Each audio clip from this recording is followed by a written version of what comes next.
Hello, everyone. Thank you for joining us tonight. Really excited to have you guys here. We are recording this session, so you'll be able to watch it later if you have any, you want to go back and review something. We are super excited to welcome Angela Silak Vargas to our Pivot TV webinar number 3. We're going to break this conversation down into a few parts. First is going to be a conversation between Angela and me. Then we're going to be doing something a little special. We've got a live resume review for the folks that have submitted a couple resumes, and Angela is going to review it live on camera. Then we will answer some questions from all of you, the attendees. If you do have any questions, please, you can start posting them right away in the chat on the right and throughout this conversation. Jan is going to be here to collect questions, and we'll pose them to Angela once we're ready. But without further ado, I am really thrilled to welcome our guest, Angela Silak Vargas, to this Pivot TV webinar. Angela is the co-founder of Hollywood Resumes, a resume writing and career services business dedicated to entertainment professionals. She launched the company in 2016 and has since helped hundreds of job seekers achieve their career goals. In addition to running Hollywood Resumes, Angela has had a 15-year career as a film and TV development executive, specializing in children's media. So welcome, Angela. Thanks so much for joining us. Thanks so much for having me. I'm excited to be here and to talk to this group. Yeah. I guess we can jump right in. Briefly walk us through your career in entertainment and how you started Hollywood Resumes. Yeah, so I moved out to LA about 15 years ago. I went to grad school at USC, and my goal was to work in kids TV. I didn't really know what I was doing when I started out and landed in unscripted at first. So it took me a minute to pivot over into kids. I finally did that. I worked at Nickelodeon for several years. And while I was there, I started Hollywood Resumes as a side business. And really, it was with the idea that I could help people break into entertainment and not make all the same mistakes that I did and start on the wrong path. But pretty quickly after starting the business, I realized that it was a lot more than that. It was really everyone has trouble telling their story and needs some help with that, branding themselves at all levels. And so our business really expanded. And actually now, interestingly enough, a lot of people are trying to transition out of entertainment. So we have a whole group of people, but offer resume writing, career coaching, and professional development opportunities. So after I started Hollywood Resumes, actually, right around when I started Hollywood Resumes, I was wrapping up my second master's degree in education to make a pivot over into the preschool side of TV, which I did at Apple TV Plus, and I was there for about a little over 4 years. And unfortunately, as many of you are experiencing, we were downsized earlier this year. So I've been focusing on Hollywood Resumes at this moment and helping as many people as I possibly can, try to redirect their careers. And so when you go into that and you have conversations with these folks, what advice do you give to someone who's in the process of making a career transition if they're not quite sure what they want to do next? So I think you have to really take some time to take stock of your priorities. And it's really good to take a step back and think about, okay, what do I really want to do next? And a lot of times that requires quite a bit of research. And you can go down a rabbit hole on LinkedIn each day and pick a different path and explore, job postings, but also people who are in those fields or whatever side of the industry you're trying to pivot to. And see what they're doing, how they got there, and what looks interesting to you. So you can start there. You also should really take inventory of your strengths and the things that you like to do as well, because if you're not, you may be good at something that you don't love to do, and you don't want to be stuck doing that for a long time. So you kind of cross-reference those things with these possible career paths. And the idea is that you want to narrow in on something specific, ideally, because then you can start to create a targeted job search strategy that's going to be a lot more effective than spreading yourself too thin and trying to apply for every kind of job that comes up. Yeah. And I talk to people a lot, and one of the big things that comes up when I have these conversations is this idea of transferable skills, and people saying, well, I don't know how to do anything else. I've only done this one thing. And I'm sure that you've faced the same. How do you think about translating skills that people have gained from their work in film and TV? So it's not true at all that you don't have transferable skills. And I'm actually gonna change the narrative here on this. It's not even that you don't have transferable skills. You do, but quite often your skills are a lot more valuable than you realize. I don't think it can be stated enough how hard it is to work in Hollywood, and the things that, even just by getting a job in the industry one time, that's hard just to start there. But of all the things that you've dealt with, the personalities that you've managed, the timelines that you've managed, the budgets that you've managed, everything is crazy in entertainment. So if you can handle this, you can handle anything else. And I do think a lot of people in other industries recognize that, especially in adjacent ones. Like I've heard recently of someone transitioning over to be a creative director in branded content, and how much that the brand that hired her was excited by her traditional entertainment experience. I mean, it is a value add. But what you can do to really kind of convince yourself that you have transferable skills is, if you take a job posting that you're interested in, look at every single bullet point in the job posting and put in front of it, can I do this thing, question mark. And then you write yes, because, and you write why, and think of, okay, what makes you think that you could do that job? You've done something similar. It's in a different context, but similar. So you do have that skill. And you can also go and make a long list of some of your proudest achievements, which is a good place to start for also resume building and interviews, and list out some of those projects and what those entailed, all the challenges that you faced, the mistakes that you've made, the problems that you solved and how you solved them, and what skills you used to execute them, because it's probably a lot of skills and it's not just one. And you will present each of those things differently depending on the job that you're applying for and what you're trying to get across. That's great. And on the subject of communicating those skills, talk about the importance of a good resume. I know that's kind of a part of your bread and butter there. Yeah. So resume is one piece of your job application, obviously. It's a really good way to brand yourself on paper, and hiring managers can see at a glance, what you can do. And so it's just a very brief way of telling your story. But I think it's also important to remember it's only one way of telling your story, and you have other materials that are also very important, and part of that package. And especially in entertainment, you have to get your resume into someone's hands, but that referral is also really, really, really important. But yeah, I mean, you're going to need a strong resume that conveys your personal story. And in advising people on how to write that resume when actually making a pivot into another industry, are there some top tips that you have to give to those people? Absolutely. So my number one tip, regardless of what kind of transition you're making into another industry, or even just a step forward in your career, your resume needs to tell a story. And so we're all storytellers in entertainment. Yay, that is, you have a leg up on some other people when it comes to writing your resume. But the story that you want to tell is, why does it make sense for this hiring manager for this specific job to want to consider me for this role? And they're not going to hire you off your resume. Remember that. They just are going to decide to bring you in for an interview or not. But that's why it needs to be really concise, and you're giving them exactly the information that they need to make that decision. And so you're not trying to give them more than what they need, and you don't want to give them less than what they need. So you need to show the types of achievements that are going to be most relevant to them, the experiences that are going to be most relevant to them. And it's ordered in a really simple chronological way that they can quickly see at a glance your career trajectory.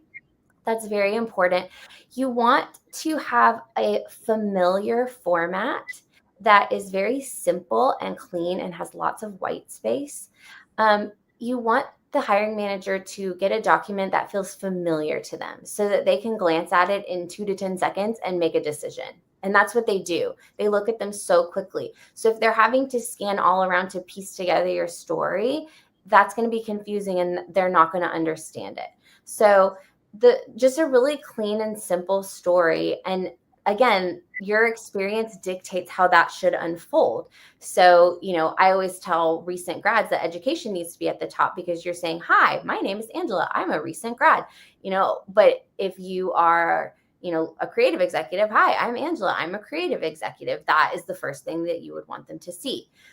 If I wanted to make a pivot to a full-time job in career development, I would put Hollywood resumes at the top of my resume. It would be a different story. So you tailor that story depending on the job posting. Yeah. And another part of that story, I think a lot of us know, is LinkedIn. And that, to me, it seems a little bit like an afterthought for a lot of people in entertainment. Can you tell us why LinkedIn is important and what people can do to optimize their LinkedIn profiles? Oh, so I love LinkedIn, and it's so, so helpful in so many ways. So as far as LinkedIn goes, it is only going to be effective if you have at least 500 connections. So you need to start there. You need to make sure that you're building up your network, and you can go to the tab that says My Network, and it will suggest people that you know, and you can connect with as many people that you know as you possibly can. And this can be people from high school, people in other industries. You never know who's going to be able to help you. So that as a starting point is going to help make LinkedIn very useful for you. For one, it's going to populate your news feed with interesting things from people you know and from their contacts. So you will learn about opportunities that way and learn about career paths that way and learn about what people are talking about and be able to stay in the conversation of your industry that way. So that's a great thing. But you also need a LinkedIn profile that is going to convey your story and that's going to bubble up in people's search results. And so when you're writing a LinkedIn profile, it's different than your resume because you can't change it for every job. So what you're really trying to get across is, what is it like to work with you? You're writing in first person. This is reflective of your voice. What are you passionate about? Why have you made some of the choices that you have done? What are some of the things you were proudest of at your various jobs? Those are the things you want to talk about. That said, keywords are also really important in LinkedIn, just as they are in a resume. And so you want to think about, okay, if a recruiter was searching for me, what would, in the kind of role that I want, what would they likely be searching for? And you want to make sure those kinds of words are in your headline, are in your summary, and also are in your skills section, because skills section of your LinkedIn profile is actually a tool that recruiters use to filter candidates. And LinkedIn has a bunch of AI tools now that they're using to help recruiters, and that's more information that you need. But the skills section actually factors into that prominently. And so when you're filling out your skills section, when you type in a skill, make sure it's something that is pre-populated in the drop-down list and you select that. Otherwise, it's not something that's going to be searchable by recruiters. So definitely use that section.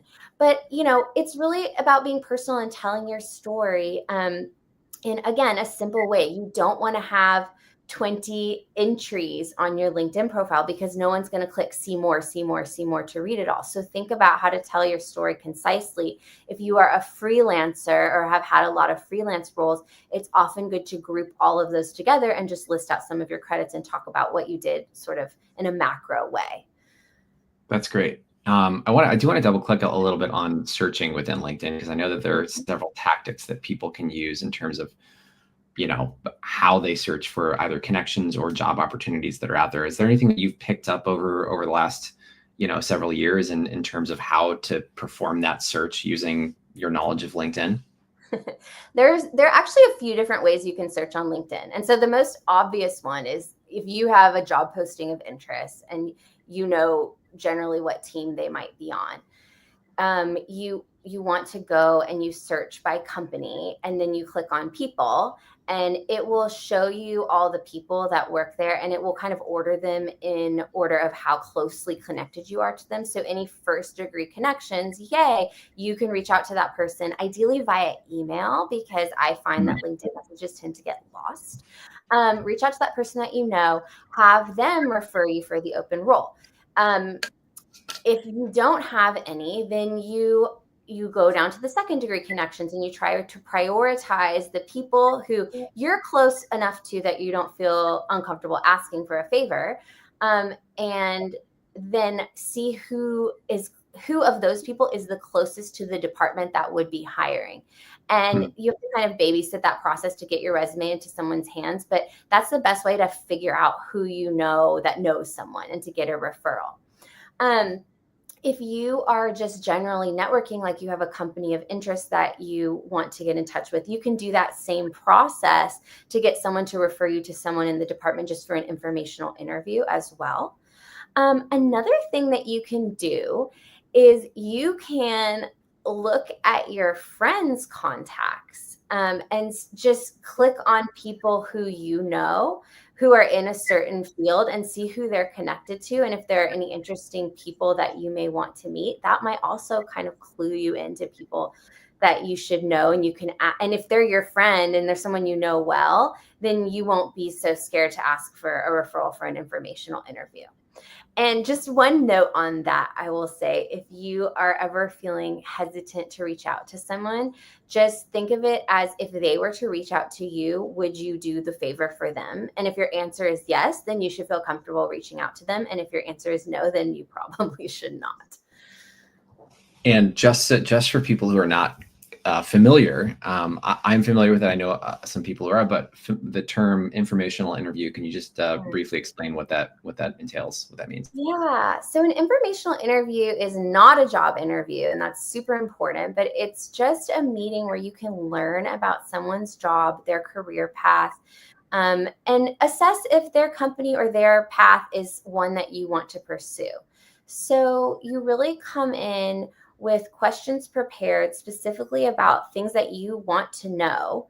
You're not going to be doing most of the talking. You're going to be doing most of the asking in this meeting. So keep that in mind. And ideally, you'll have some really unique things that are very specific to that person. So make sure you've done your research on them to do it. I, if at all possible, recommend trying to meet in person or at least on video and not doing a phone call, to be more memorable to that person, because ideally you'll have a nice meeting. You can follow up with thank you note and stay in touch with that person over the next few months. And sometimes, these meetings are not always with the person that you would be working with directly, but they may be a gateway to someone else or to a role of interest in the future. And, in this weird time of change in the industry, I think it's really helpful to be talking to people in different fields or different sides of the industry and seeing what's working, what's not working, how are different companies innovating and shifting, and, piece together for yourself what you may want to do as everything changes.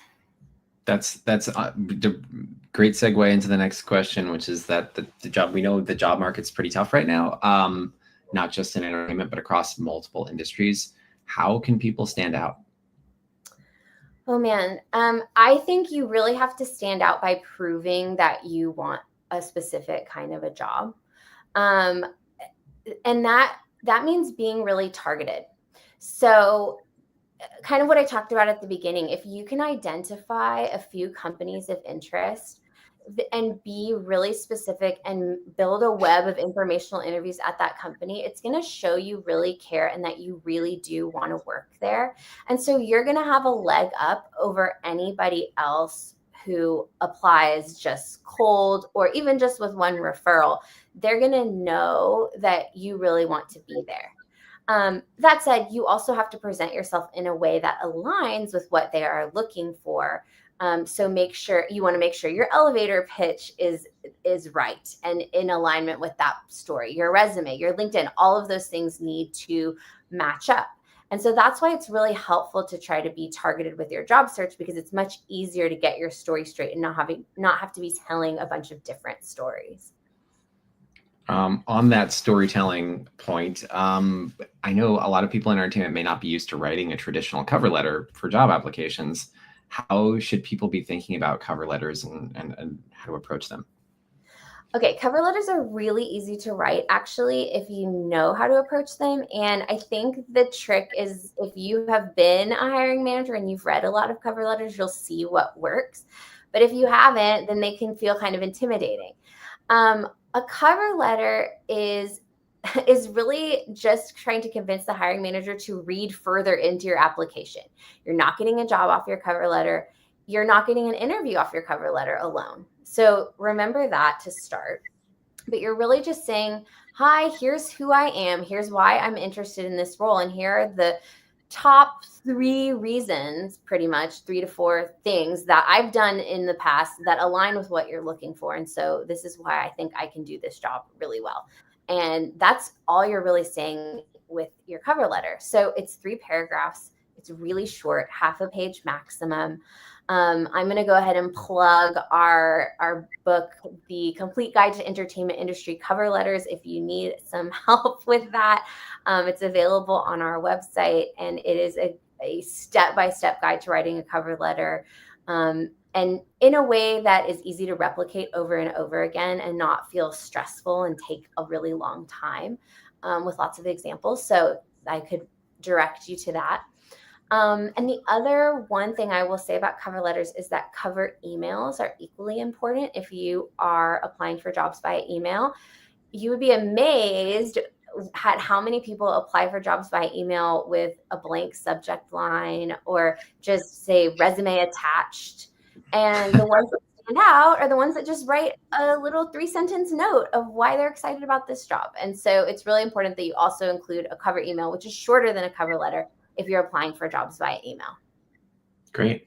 I know it's a very basic question, but what is a hiring manager and what is the best way to get either a cover letter or a resume into their hands? Yeah, so a hiring manager is the person who's actually hiring for the job. So you have recruiters who work with the hiring manager. And so, it's great to get your resume into a recruiter's hands, but they're getting a lot of resumes and they don't have an incentive to bring you in for an interview. Um, you want to try to get your resume into the actual team that is hiring, ideally the person that you would be reporting to.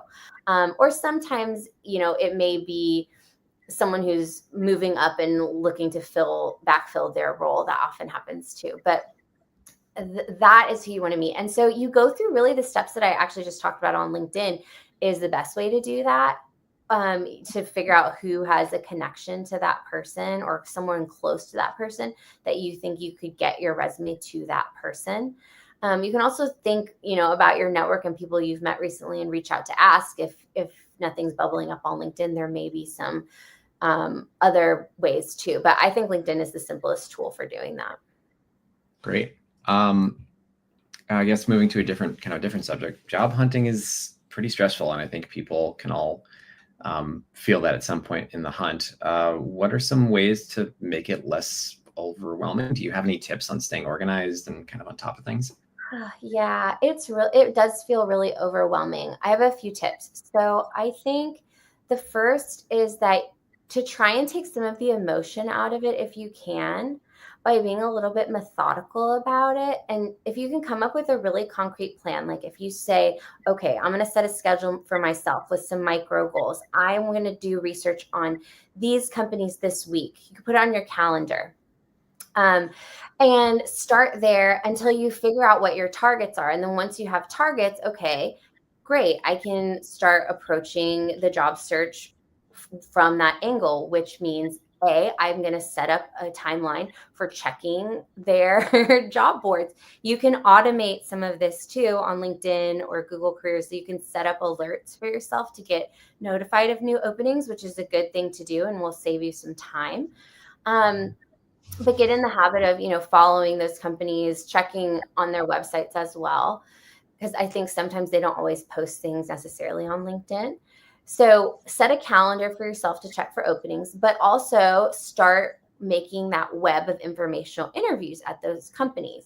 Mm. And then at the same time, It's really also important that you're maintaining your network, because you don't know your current network, because you don't know where an opportunity is going to come from and where you're going to hear about something. And the people that you already know, especially the people who you're really good friends with or you worked very closely with, they're going to be your biggest advocates and they're going to remember you for things. So make sure you're getting back in touch with everyone that you know and being really specific about, I'm looking for this thing. Name drop some companies if you can, to help them remember that if something comes up. That's really important.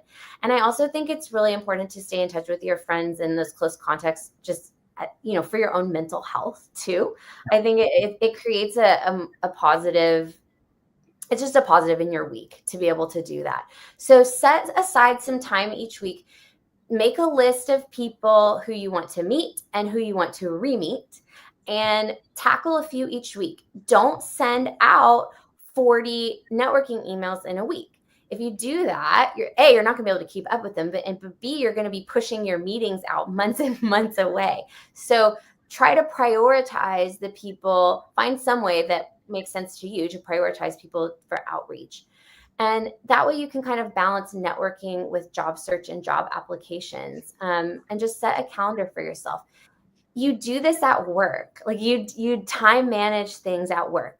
So remember that you have those organizational skills. It's just, if you can kind of think of this as a job or a task, it will help take some of the overwhelming out of it. But also do take some time for yourself. That's really important too. So don't, because you can doom scroll on LinkedIn all day long, and sometimes it's not healthy. So don't be on LinkedIn every single day. I would also say that. That is something that I should be heeding more. Let's say someone has kind of like landed that next step and gotten an interview. How should people prepare? And do you have any tips on answering tough interview questions? I do. So the first thing you want to do to prepare is get the logistics out of the way. I mean, don't have that be a thing that's going to interrupt you. Make sure everything is prepped and ready to go. You want to do research on the company, on the people you're meeting with. Make sure you come up with some questions, thoughtful questions about the role, about the company, based on things that you've read. That's really important. But the biggest thing that you need to do is you need to spend time preparing stories to answer interview questions. The best way to be memorable in an interview is by telling anecdotes that give specific examples of whatever question they are asking. And sometimes some companies will ask pointed questions like this. Tell me about a time when you did this. But even if they don't do that and ask it in that way, you still want to answer questions with a very specific example that is a story of something that you've done that illustrates that skill. That will help you be super memorable. So the way that you do this is I kind of talked about this before, make a list of your top achievements. The things you're proudest of ideally would be at the top of that list. But projects that you've completed that were tough, projects that you completed that were interesting, that were notable. And sometimes these things may not come from work. Sometimes these may be in your volunteer activities or home, and that's okay too. You can get skills from anywhere, so keep that in mind. Things that you're proud of. Write down, start to finish, the steps of those things, and then look at each of those things and say, okay, well, what skill does this piece of it illustrate? Or what does this piece of it illustrate? And then when you have an interview, you look at the job posting and you say, okay, what are the things that I need to be hitting on? They want these top skills. Okay, I can map these back to these stories that I have. And these are the top 3 stories I really want to try to get across in some way, no matter what they ask me. So make sure I find a way to get those in. And that is the best way to answer interview questions. And it will prepare you for pretty much any trick question that comes your way. But it takes a lot of time. Don't ever go into an interview thinking you're going to just remember all these stories, because you're not. There's so much you've done in your career, and you really do have to go back and think about it. And my final tip for preparing for an interview is that not only do you need to make a list, you need to practice talking about yourself out loud. that is a step some people skip. It's not as easy as you think. So you can read your list, but then you need to put the list away and you need to just start talking and telling those stories when you're in the shower, when you're driving, whatever. Whatever you need to do, just practice talking about yourself and practice your elevator pitch, the tell me about yourself question that you're always going to get at the first of any interview. Have that down pat, and that will be adjusted slightly depending on the company that you're interviewing for. But you need to really practice saying that out loud as much as you can without ever memorizing anything. You don't want to sound stilted. You have to sound natural and conversational. But the more you talk about yourself out loud, the easier that gets. Fantastic. Any other, I guess, final pointers or tips for people who are pivoting, who are job searching? I think right now it's really hard and it's easy to get frustrated, and you just have to be persistent and really try to commit to something. Again, when nothing's bubbling up, it's really hard to stay positive, I think, on the job search. And maybe you do need to think about a little bit of a pivot from what you originally decided, or expand a little bit, but make sure you do that research so you can still be very specific when you're doing your outreach and set some clear targets. That way you can feel like you're getting momentum towards something, as opposed to just meeting random people with no real end game in sight. I think that's the best thing. I think you just have to be persistent. You're going to work again. You're going to have another job one day, I promise. It just may take a little bit of time. And remember that you do have value. And if you do all these exercises and you write down all your achievements and all the things you've done, I think you'll start to feel where your value is. That's terrific. That's a really, really great point that I think we should all keep in mind. Plug time. Where can people find out more about you or Hollywood Resumes?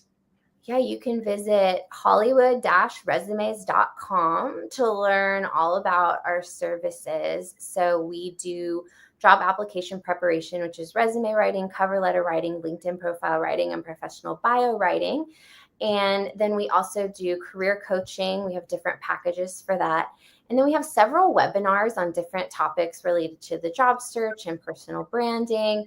And we have 2 books. We have our cover letter book that I mentioned earlier. We also have one for anyone entry level, the Hollywood Assistant Guide, or anyone whose assistant needs a little bit of help. That it all is available on our website. Terrific. Great. Well, you're through the hard part. We've got a resume review for you, or maybe this is the hard part. I don't know. We've got a resume review for you. I'll put the resume up on the screen, and I've never done the presentation before, but I think this will work. Let's see.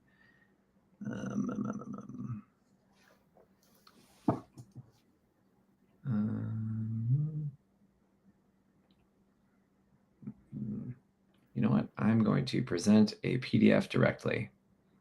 All right. Stand by.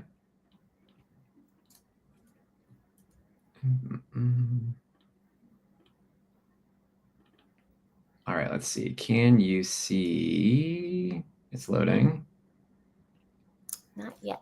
And while we're waiting here, we can, anyone who's got any questions, please feel free to drop them in the chat on the right in YouTube.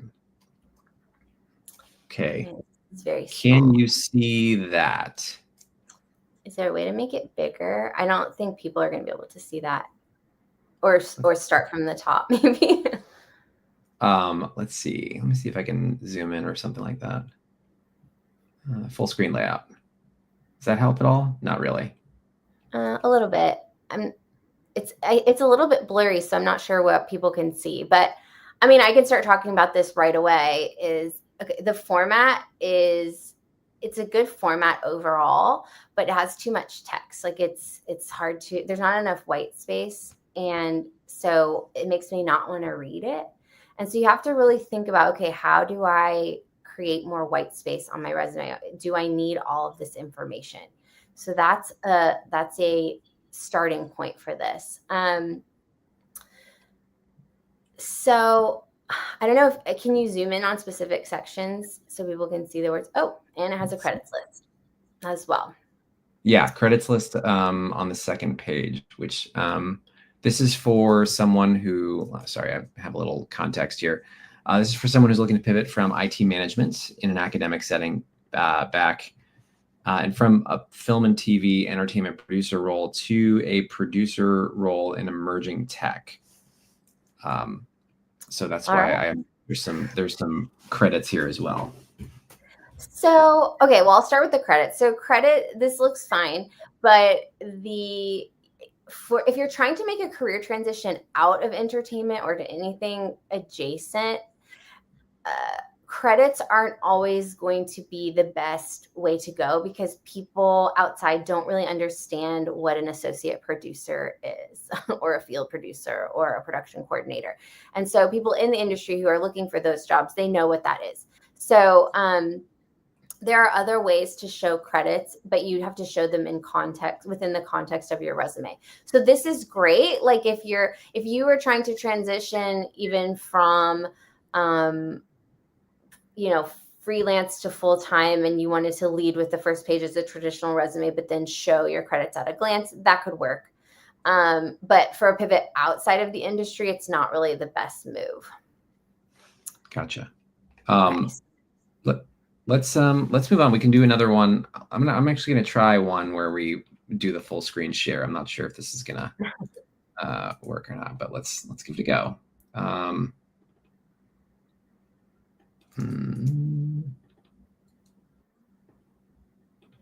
Okay, so resume number 2. All right, let's see.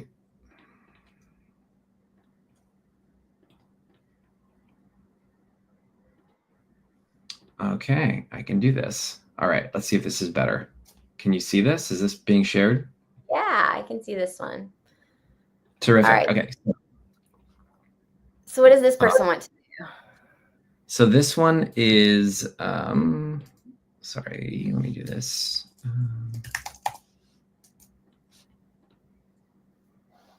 So this is number 2. Someone looking for a producer, writer, researcher roles in television, but also in print, digital, and advertising. Producer, writer, and researcher roles. Okay. So sometimes you'll find jobs that have all of those things, but a lot of times you're going to find jobs that have one of those things. And so that means you would want to tailor your resume based on that.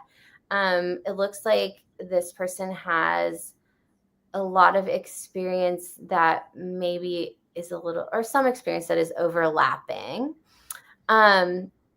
Overall, the format is pretty good and clean and familiar. I usually will put the actual title, like writer's assistant, on the next line below, but it's nice that the dates are down the right side of the page because I can easily see at a glance the timeline and look at it.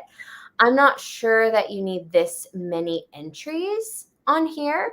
I think at the bottom, did I see internships? Yeah. I think this person, it's time to not have internships. You can start to delete that stuff as you get more experience. I mean, these are great internships, but you have enough research and writing and producing experience outside of it.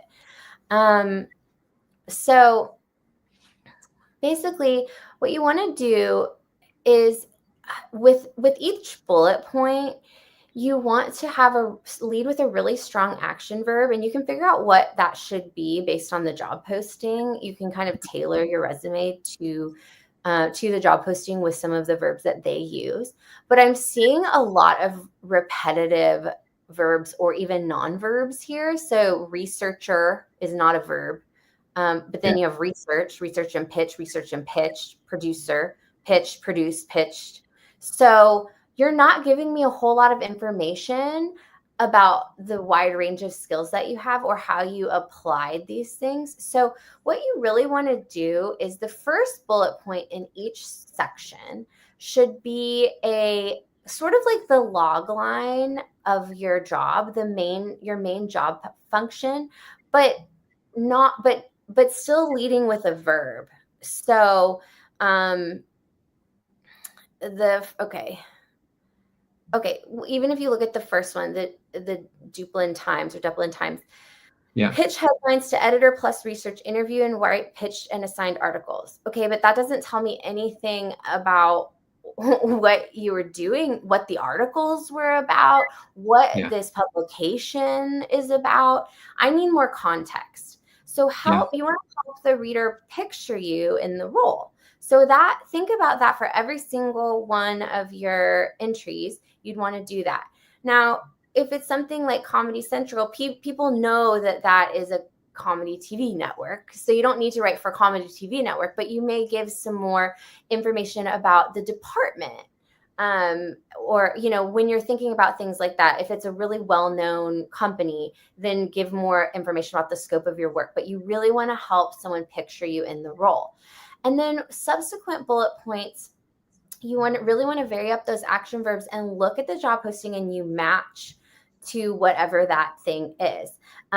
Those key things, and don't want to be repetitive all the way down the page. You have to find different ways of describing things. And so it's really good to, you want to give the what you did, but also give more context as to the why or what the result was ideally. Mm. Any achievements that you can note should go in the bullet points.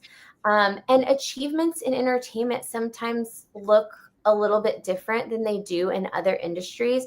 You may hear a lot of like, oh, add as many numbers as you can, but don't make up numbers.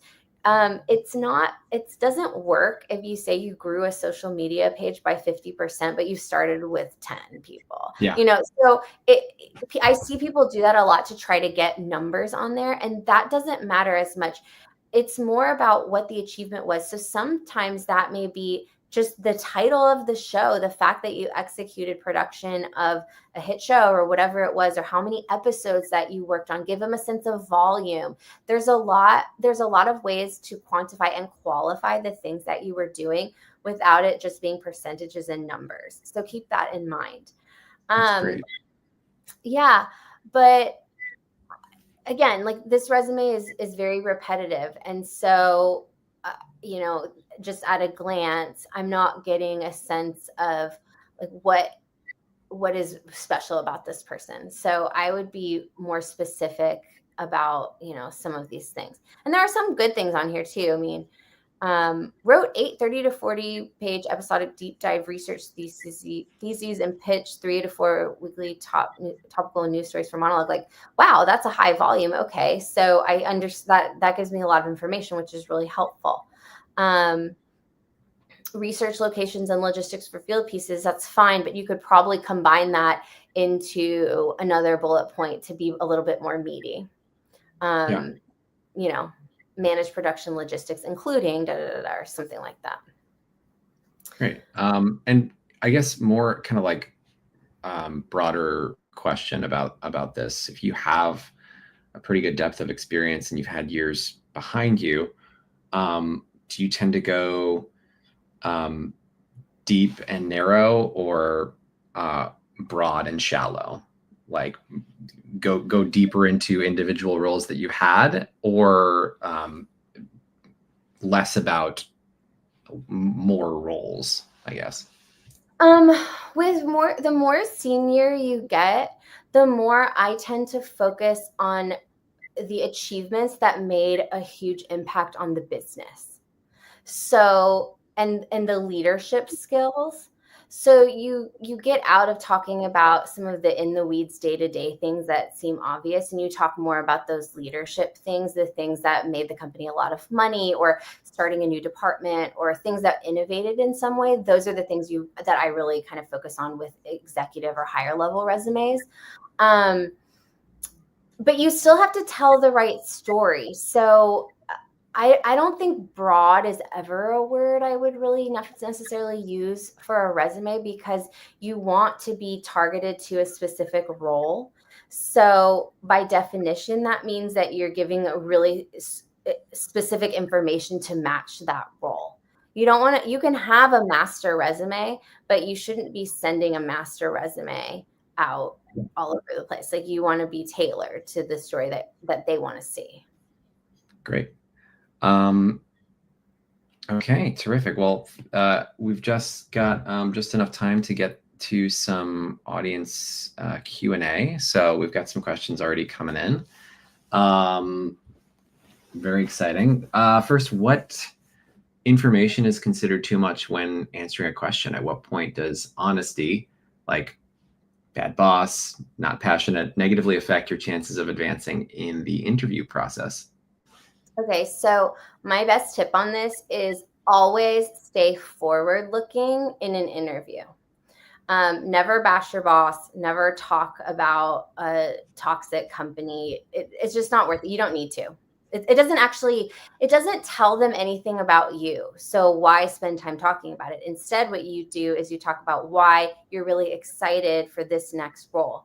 And to that end, if you get asked a question of, tell me about a time you overcame a challenge, or what was the biggest challenge you overcame, try to pick an answer that doesn't require placing blame on a person.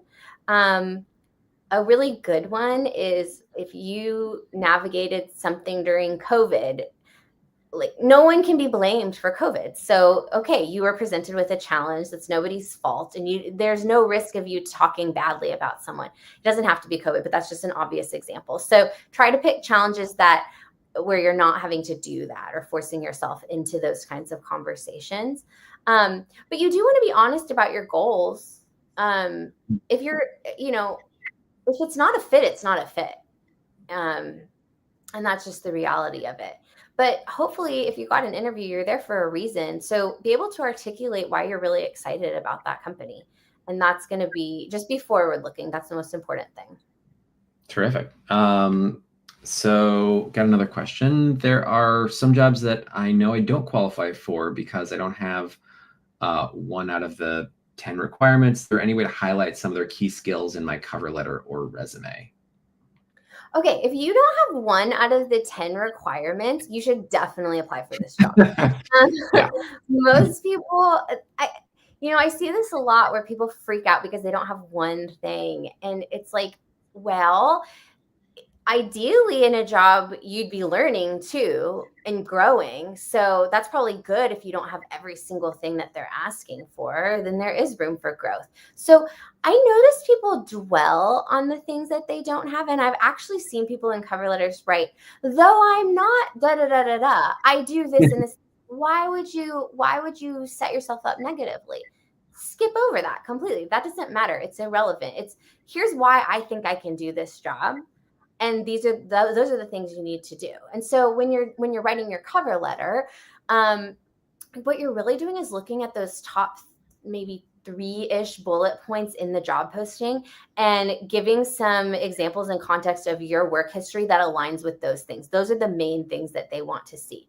Now, if you really don't have any experience with the number one thing they're looking for, then, you may not be a fit for the role. If you're looking for a pivot to ed tech and they want someone who has had 5 years of classroom experience and that's not you, like you're probably going to have a long shot at getting that kind of job. So you have to evaluate for yourself. But if you are only missing one thing, you're in pretty good shape actually. So usually you'd probably be missing a couple things, honestly. Yeah. I've seen people ask about that. I'm like, if you're like 80% of the way there, that's more than enough. So another question, many recruiters say to emphasize contributions and impact on a resume. How do you do this when your roles are straightforward with little measurable achievements beyond doing your job well? Yeah, I see this a lot more at the entry level or lower level jobs too, where it feels like your job is to get something done day to day. So that's when you think about volume or what was hard about what you did. You can talk about, don't be absurd about you got 12 lunches per day. Like that's going to sound a little bit silly, but think about, how much you were handling or what was unique about this particular job that made it hard to do. And those are the ways that you will quantify achievements and measurable results.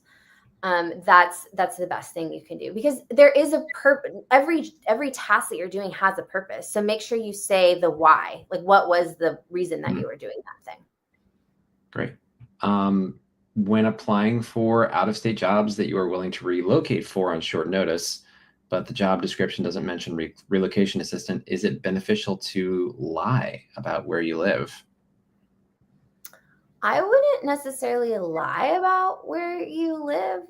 You can take your location off your resume. They may guess though, or they may look on LinkedIn. So um, I wouldn't necessarily make that up. If they don't offer relocation assistance, you're taking that on yourself that you may end up moving and you may pay for that yourself. Um, but yeah, I never really advocate lying about anything. Good answer. Um, when you get those rejection letters that say we have decided not to proceed with your application quickly after applying, is it likely that it was automated and your resume might not have even been seen? What are some of the factors that play into that? Did you apply too late? Has the job already been filled internally? And kind of, I'll add on a question about that. On top of that, how do you play to the ATS overlords? Okay. So those are kind of two separate things. So the first one is that it's impossible to know what is going on the other end. So I wouldn't dwell on it. Don't think too much about it. If you're getting an instant rejection, obviously they didn't read it. It was obviously already filled. And so the best way to get around that is, again, like I said, if you can network your way in and you hear about roles before they open up, that's your best shot. Because once it's posted, a lot of times it is too late. And that's just the reality of all of it. Like you have to network your way in as best you can. That's what's going to make you stand out. So remember that above all. Yeah, a lot of times the posting goes up. That's just a formality because they have someone internal they want for the position, but legally they need to post it. You know, that happens too. And ATS, okay, applicant tracking systems. So people freak out about these and they're like, oh, do I need to put white text in the back of my resume? No, that's silly. Don't do that. ATS is really not that big of a deal. The way around it is, first of all, you want to create your resume in Word or in Google Docs. Those are those softwares are easy for the ATS systems to read. This may change over time as, AI tools get better, but right now, from what I understand, that's what companies use.